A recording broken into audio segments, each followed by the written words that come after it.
मैं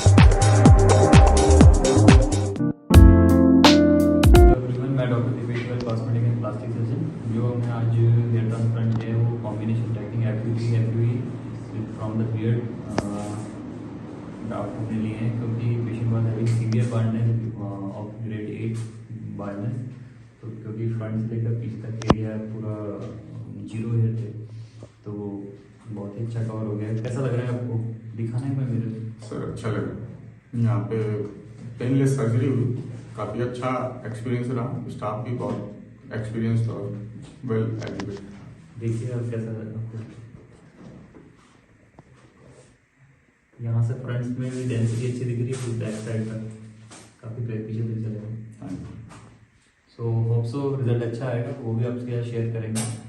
आपको भी हेयर ट्रांसप्लांट कराना हो तो हमारे कॉन्टैक्ट नंबर यहाँ दिए हुए हैं, हमें कॉन्टैक्ट कर सकते हैं। धन्यवाद।